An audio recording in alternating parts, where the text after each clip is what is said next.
আসসালামু আলাইকুম। আপনারা কি কখনো এমন কোনো জায়গা কল্পনা করেছেন যেখানে পাহাড়ের চূড়ায় দাঁড়িয়ে পাহাড়ের সাথে কথা বলা যায়, যেখানে ঝর্ণার কলকল শব্দ আপনাকে প্রকৃতির সবচেয়ে নিখুঁত সুর শোনায়, আর চারপাশের সবুজ বন আপনাকে এক মুহূর্তে হারিয়ে দেয় প্রকৃতির সীমানায়? আজ আমি আপনাদের নিয়ে আসছি এমনই এক জাদুঘরী জায়গা, খাগড়াছড়ি। পাহাড়, ঝর্ণা আর সংস্কৃতির গল্পে মোড়া এই স্থানে আমাদের এক রোমাঞ্চকর যাত্রা অপেক্ষা করছে।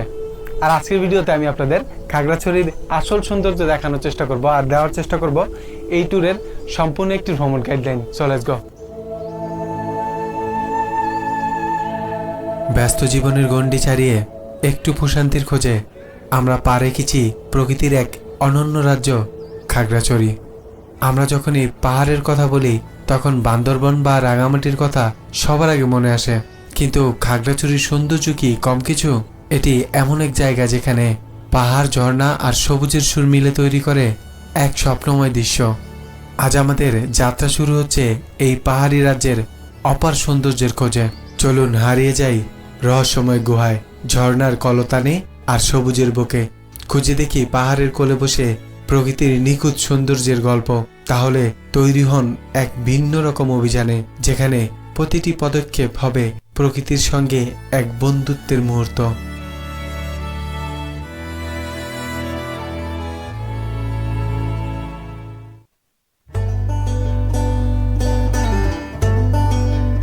আমাদের আজকের যাত্রা শুরু হচ্ছে ঢাকার সায়দাবাদ বাস স্ট্যান্ড থেকে। রাত 10:30 নন এসি বাসে করে আমরা রওনা দিচ্ছি খাগড়াছড়ির উদ্দেশ্যে। নন এসি বাস ভাড়া 750 টাকা। আর যারা একটু আরামদায়কভাবে ভ্রমণ করতে চান তারা এসি বাসেও যেতে পারেন। সেক্ষেত্রে ভাড়া পড়বে বাস বেঁধে 1000 থেকে 1800 টাকার মতো।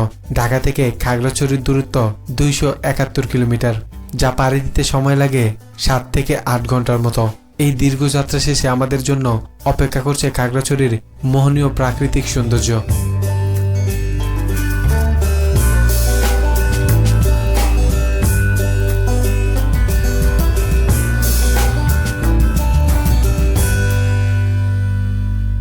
অলরেডি চলে আসছি খাগড়াছড়ি বাস স্ট্যান্ডে, আর বাসটি আমাদের এখানে নামিয়ে দিয়েছে। অনেক কুয়াশা ছিল রাস্তায় আসার সময়, আর এই যে এই খাগড়াছড়িতেই অল্প কিছুদিন আগেই আসছিলাম, যখন সাজেক গেছিলাম আর কি। আর এখন আবার চলে আসছি খাগড়াছড়িটাই ঘুরে দেখার জন্য। খাগড়াছড়িতে কিন্তু অনেক সুন্দর সুন্দর জায়গা রয়েছে, আর আজকে সেগুলো আপনাদের ঘুরিয়ে দেখাবো। এখন সকালের নাস্তাটা করে নেব, তারপরে বেরিয়ে যাব এই খাগড়াছড়ি ঘুরে দেখার জন্য।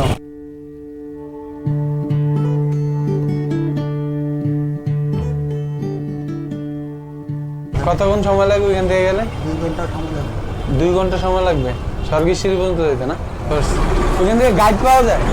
গাইড কি পাওয়া যায় গাইড যাওয়ার জন্য? লোক যাইতেছে না? 20 টাকা ভাড়া এখান থেকে জামতলি না? খাগড়াছড়ি থেকে চাইলে লোকাল অটোরিকশায় সহজেই চলে যেতে পারবেন জামতলি। সেখান থেকেই শুরু হবে আপনার হাঁটার পথ। তবে যদি আপনারা 4 থেকে 5 জনের একটি দল হয়ে থাকেন তাহলে আমাদের মতো সারাদিনের জন্য একটি সিএনজি ভাড়া করে নিতে পারেন। এটি আপনাদের স্বর্গেশ্বরী ছাড়াও সারাদিনে খাগড়াছড়ির কিছু অসম্ভব সুন্দর জায়গা ঘুরিয়ে দেখাবে, যার জন্য ভাড়া পড়বে 2500 টাকা। আর যদি শুধু হাতির মাথার সিঁড়ি বা স্বর্গেশ্বরী ঘুরে দেখতে চান সেক্ষেত্রে লোকাল অটোতেও চলে যেতে পারেন। খাগড়াছড়ি সদর হলো এই পাশে, আর আমরা জামতলা এই যে মোড় আছে এখানে চলে আসছি। যদি আপনারা লোকাল অটোতে আসেন এখান পর্যন্ত আসতে 20 টাকা ভাড়া নেবে, আর ভিতরে হেঁটে ট্রেকিং করে এখান থেকে আপনাদের ট্রেকিং শুরু করতে হবে। আর যদি রিজার্ভ করে নিয়ে আসেন আমাদের মতো তাহলে চেঙ্গি নদীর পার পর্যন্ত যেতে পারবেন। এই যে সামনে দেখতে পাচ্ছেন একটা নদী, এটা হলো চেঙ্গি নদী বলে। আর এই যে ছোট্ট একটা পুলের মতো করা আছে, এই পুলটা পার হয়ে যেতে হবে যে স্বর্গেশ্বরী আছে স্বর্গেশ্বরীর দিকে। মানুষকে জিজ্ঞেস করে করে যেতে পারবেন। এই যে এখানে আপনার এই ব্রিজটা পার হওয়ার জন্য, এই যে পুলটা যেটা আছে এটা পার হওয়ার জন্য 10 টাকা দেওয়া লাগবে কিন্তু পারাপারের জন্য। এই পাশে আমাদের সিএনজিটা দাঁড়িয়ে আছে, এই পর্যন্ত আসতে পারছে। আপনারা যদি লোকাল অটোতে আসেন জামতলার যে মোড় আছে মোড়েই কিন্তু আপনাদের নামিয়ে দেবে লোকাল অটোটা, ওইখান থেকে পুরোটা হেঁটে আসতে হবে। আমরা যেহেতু একবারে রিজার্ভ করে নিয়ে আসছি আমাদের এই যে চেঙ্গি নদীর এই পাশে নামিয়ে দিয়েছে, আর আমরা এখন পার হয়ে চলে যাব আমাদের সেই গন্তব্য স্বর্গেশ্বরীর দিকে।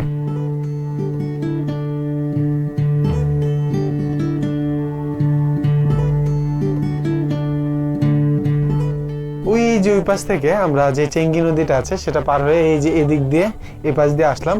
আর এই যে দেখতেছেন এখানে একটা প্রাথমিক বিদ্যালয় আছে, পল্টন জয়পাড়া সরকারি প্রাথমিক বিদ্যালয়। এটা সামনে আসলে আপনারা এই রাস্তাটা দিয়ে যাবেন, সোজা কিন্তু চলে যাবেন না। এই রাস্তা দিয়ে গেলে আপনারা যে হাতির মাথা আছে সেটা দেখতে পাবেন, সেই সিঁড়িটা আর কি।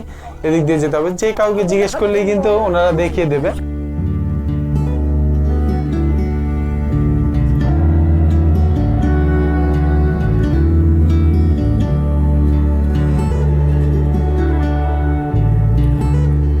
এবার দিয়ে দিতে হবে।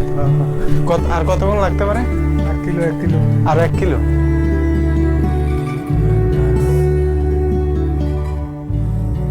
ট্রেকিং করে যেতে হয় অনেকখানি, তো অনেক পাড়া গ্রাম পার হয়ে আপনাদের যেতে হবে।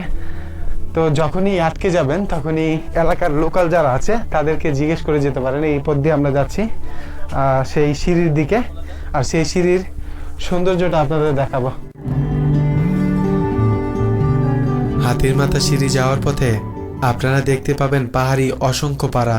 প্রতিটি পাড়া যেন পাহাড়ি সংস্কৃতি আর সরল জীবনযাপনের এক নিখুঁত প্রতিচ্ছবি। এই পথ চলায় দিক নির্দেশনার জন্য স্থানীয় মানুষদের সাহায্য নিন, তারা অত্যন্ত আন্তরিক। পাহাড়ি পথে হাঁটতে হাঁটতে চারপাশের প্রাকৃতিক সৌন্দর্য আপনাকে মুগ্ধ করবে। সবুজে ঢাকা এই পথ আর গ্রামীণ মানুষের সরল জীবনযাপন যেন আপনাকে বাস্তব জীবন থেকে এক মুহূর্তের জন্য অন্য এক জগতে নিয়ে যাবে। এই ট্রেকিং করার সময় অনেক লোকই কিন্তু আপনারা দেখতে পাবেন, এই যে এলাকার ভাইরা আছে ওনাদের সাথেই আমরা যাচ্ছি আর কি। ভাইয়ের নাম কি? লেলিং, ত্রিপুরা। ওইটা কি আপনাদের পল্টন জজে? না, আমাদের হলো বেলতলি পাড়া। বেলতলি পাড়া।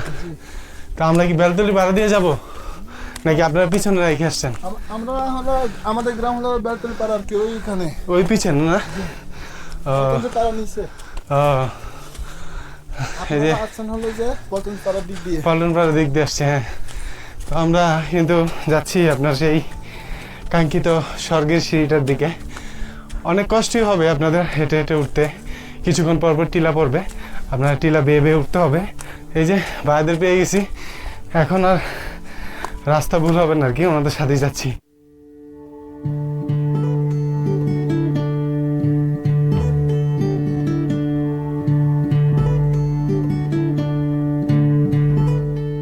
প্রায় 1 ঘন্টা হাঁটার পরে এই যে কাপতলা যে পাড়াটা আছে এখানে চলে আসছে। দেখেন সবাই কিন্তু এখানে রেস্ট নেয় আর কি। এখানে একটা গাছও আছে, গাছের নিচে এখানে একটা দোকান আছে। আপনারা দোকান পাওয়া কিন্তু এখানে দুষ্কর আর কি, দোকান পাওয়া যায় না সচরাচর। তো আমরা এই পথ দিয়ে চলে যাব। এখানে আপনারা যদি আসেন 5 থেকে 10 টাকা বেশি নিয়ে থাকে যে কোনো জিনিসের দাম। এটা মানে অনেক দূর থেকে নিয়ে আসে ওনারা, এই খাগড়াছড়ি যে সদর আছে সদর থেকে নিয়ে আসে। তো আমরা এদিক দিয়ে সিঁড়িটার দিকে চলে যাব। প্রায় 1 ঘন্টা 30 মিনিট পর আমি চলে আসছি স্বর্গের সিঁড়ির বা মায়ুং কপাল যে সিঁড়িটা আছে সিঁড়িটার সামনে। তো ওই যে সামনে রয়েছে, এখান থেকে দেখা যাচ্ছে। আর অল্প একটু হাঁটা লাগবে, 2 থেকে 3 মিনিট হাঁটলেই চলে যেতে পারবো একদম সিঁড়িটার সামনে। মায়ুং কপাল নামের এই সিঁড়িটির সামনে কিন্তু এখন আছি। এটিকে অনেকে স্বর্গের সিঁড়ি বলে, অনেকে হাতির মাথা বলে। মানে মায়ুং কপালের বাংলা অর্থই কিন্তু হাতির মাথা। তো এটার অরিজিনাল নাম মানে ত্রিপুরারা দিয়েছে এটা মায়ুং কপাল। 2015 সালে কিন্তু এই সিঁড়িটা নির্মাণ করা হয় ওনাদের সুবিধার্থে, যাতে ওনারা পাড়ায় যেতে পারে। এখানে খুব খাড়া একটা জায়গা, এই সিঁড়িটা একদম খাড়াভাবে চলে গেছে পাহাড়ের চূড়া পর্যন্ত।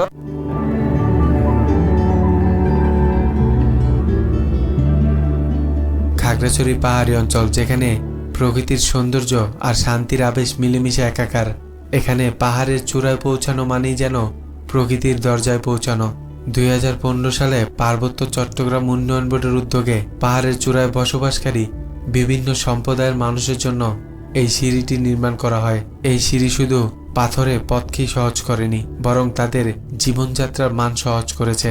স্থানীয় ত্রিপুরারা এই সিঁড়ির নাম দিয়েছে মায়ং কপাল, যার বাংলা অর্থ হাতির মাথা। আর পর্যটকরা এই সিঁড়িকে স্বর্গের সিঁড়ি নামে বেশি চিনে থাকে। প্রায় 300 সিঁড়ি দিয়ে এটা তৈরি করা হয়েছে এখানকার লোকাল যারা লোক আছে তাদের জন্য।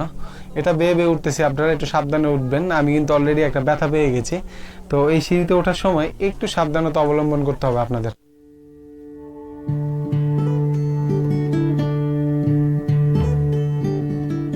পাহাড়ের একদম চূড়ায় আছি। অসাধারণ কিন্তু ভিউ এখান থেকে দেখা যায়।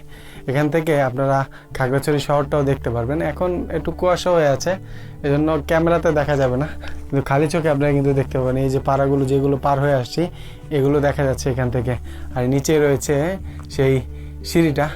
তো অনেক লোক আসছে আজকে এই স্বর্গের সিঁড়ি নামের সিঁড়িটাতে ঘুরে দেখার জন্য।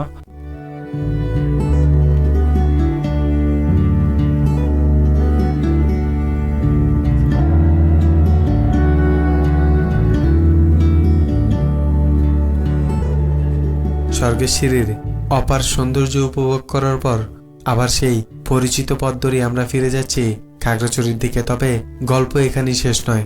খাগড়াছড়িতে এমন আরও কিছু অসাধারণ জায়গা আছে যেগুলো আমি আপনাদের এই ভিডিওতেই দেখানোর চেষ্টা করব। তাই ভিডিওর শেষ পর্যন্ত থাকুন, কারণ সামনে অপেক্ষা করছে আরও চমকপ্রদ অভিজ্ঞতা আর অনন্য প্রাকৃতিক দৃশ্য।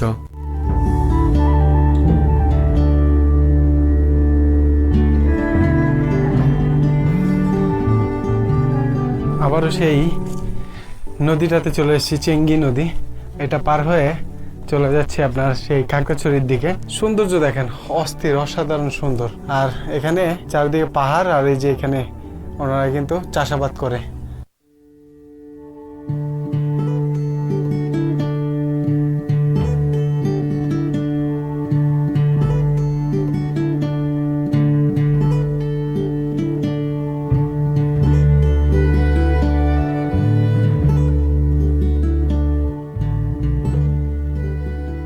খাগড়াছড়ি জেলা পরিষদ হর্টিকালচার পার্ক, এটার ভিতরে প্রবেশ করতে আপনার 40 টাকার টিকিট ফি দেওয়া লাগবে। এই যে সামনে রয়েছে টিকিট কাউন্টার, আর এদিক দিয়ে আপনাদের প্রবেশ করতে হবে, আর আমরাও এদিক দিয়ে প্রবেশ করব।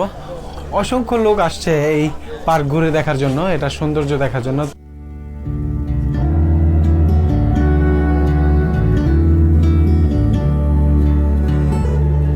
হর্টিকালচার পার্কের ঝুলন্ত ব্রিজে এই যে দেখেন অসংখ্য মানুষ, আর এটা একদম গেটের পাশেই কিন্তু রয়েছে, মানে আপনারা ঢুকলেই এটা পাশে দেখতে পাবেন। আর অসাধারণ এই পার্কটা, এই যে দেখেন মানুষ দিয়ে ভরে গেছে।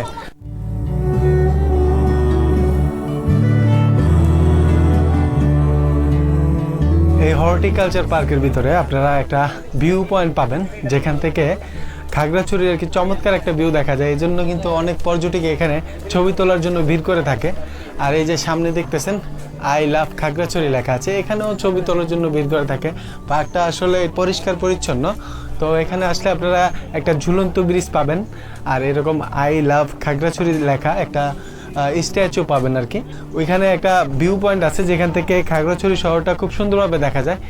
এছাড়া কিন্তু আর ওইরকম কিছু নাই। এখানে বসে আড্ডা দিতে পারবেন, গল্প করতে পারবেন। যদি ফ্রেন্ড সার্কেল বা বন্ধু বান্ধব নিয়ে আসেন তাহলে সেক্ষেত্রে খুব ভালো একটা জায়গা হতে পারে বিকেল আড্ডা দেওয়ার জন্য। এখান থেকে আমরা এখন বেরিয়ে যাব।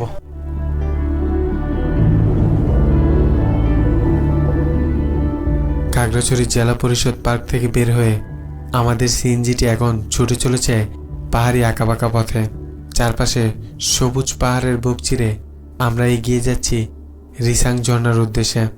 এই ঝর্ণা খাগড়াছড়ির অন্যতম জনপ্রিয় পর্যটন কেন্দ্র, যেখানে পাহাড়ি ঝর্ণার শীতল স্পর্শ আর প্রকৃতির স্নিগ্ধতা আপনাকে মুগ্ধ করবে। আমাদের সিএনজিটা এই পর্যন্ত আসছে, আর এই যে সামনে রয়েছে গেটটা, এটা দিয়ে আপনাদের প্রবেশ করতে হবে। এখন রাস্তার কাজ চলতেছে, আপনারা একদম যেই রিসাংজনের কাজ পর্যন্ত যেতে হলে বাইকে যেতে হবে। বাইক ছাড়া কিন্তু অন্যভাবে আপনারা যেতে পারবেন না। রাস্তাটা ঠিক হয়ে গেলে যেতে পারবেন, হয়তো আর 2-3 মাস সময় লাগবে।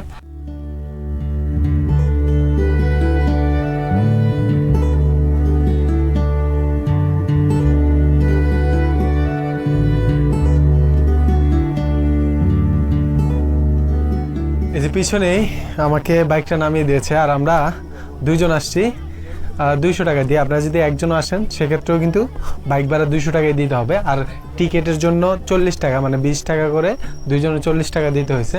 আর এই যে দেখেন চারপাশে পাহাড় আর পাহাড় দিয়ে ঘেরা, আর এই সিঁড়িটা বেয়ে আপনাদের নামতে হবে এই যে নিচের দিকে। যদি নিচের দিকে যান তাহলে ঝর্ণাটা দেখতে পাবেন। এখন তো শীতকাল, ওইরকমভাবে ঝর্ণা দেখা যাবে না জানি, তারপরেও আসছি আপনাদের দেখানোর জন্য। যদি আপনারা বর্ষার সময় আসেন তাহলে কিন্তু অনেক সুন্দর ঝর্ণা দেখতে পাবেন।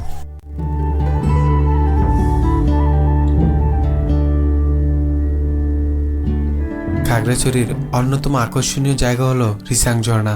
এই ঝর্ণার সৌন্দর্য দেখে মুগ্ধ না হয়ে উপায় নেই।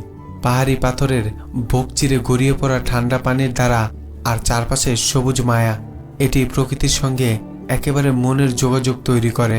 রিসাং ঝর্ণায় যেতে পথে পাহাড়ি প্রাকৃতিক মনোমুগ্ধকর দৃশ্য আপনার ভ্রমণকে আরো উপভোগ্য করে তুলবে। যারা প্রকৃতির সঙ্গে সময় কাটাতে ভালোবাসেন তাদের জন্য এটি আদর্শ একটি জায়গা।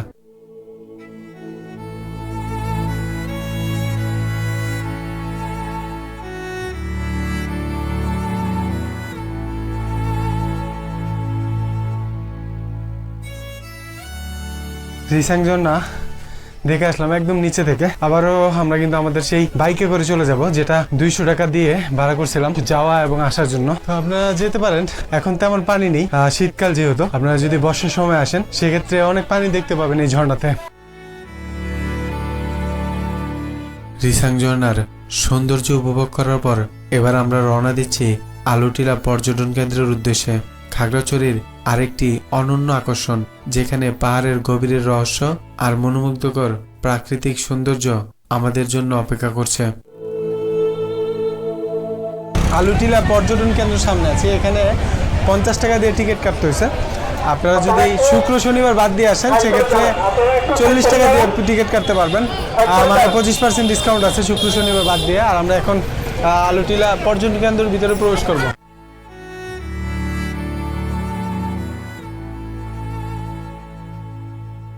আলুটিলা পর্যটন কেন্দ্র খাগড়াছড়ির অন্যতম জনপ্রিয় একটি পর্যটন স্থান। এই পাহাড়ের উপর থেকে খাগড়াছড়ি শহরের অসাধারণ সুন্দর দৃশ্য দেখা যায়, তাই প্রতিনিয়ত পর্যটকরা ভিড় করে থাকে এই আলুটিলা পর্যটন কেন্দ্রে। যারা অ্যাডভেঞ্চার ভালোবাসেন তাদের জন্য আলুটিলা এক সত্যিকারের রোমাঞ্চকর অভিজ্ঞতা দেবে।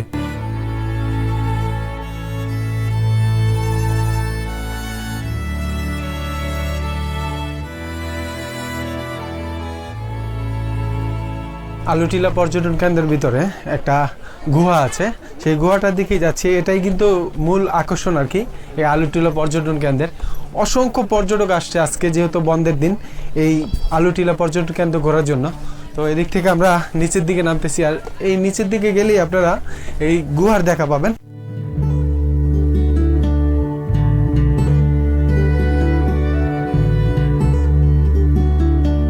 আলুটিলা পর্যটন কেন্দ্রের যে গুহাটা আছে, গুহার ভিতরে আমি জানি না কতটুকু দেখা যাচ্ছে। দিনের বেলাও এখানে অন্ধকার থাকে, ঘুটঘুটে অন্ধকার, তো বাইরে কিন্তু পুরো আলো, আর এটার ভিতরে একদম ঘুটঘুটে অন্ধকার। আরেক পাশ দিয়ে বের হওয়া যাবে, তো আমরা সেদিকেই যাচ্ছি। আলুটিলা গুহা খাগড়াছড়ির অন্যতম রহস্যময় আকর্ষণ। এটি মৃত্যু গুহা নামেও পরিচিত। প্রাকৃতিকভাবে তৈরি প্রায় 350 ফুট লম্বা এই গুহা পাহাড়ের নিচ দিয়ে চলে গেছে। গুহার ভিতরে হাঁটলে সঙ্গে টর্চ বা মশাল নিতে হবে, কারণ ভেতরে একদম অন্ধকার আর ঠান্ডা। গুহার ভেতরে প্রবাহমান ঝর্ণার পানি আর ঠান্ডা বাতাস এক অন্যরকম অনুভূতি দেয়। যারা অ্যাডভেঞ্চার ভালোবাসেন আলুটিলা গুহা তাদের জন্য এক রোমাঞ্চকর অভিজ্ঞতা। গুহা পেরিয়ে বের হলে চারপাশের পাহাড় আর সবুজ প্রকৃতি যেন পুরো ভ্রমণকে আরো স্মরণীয় করে তোলে।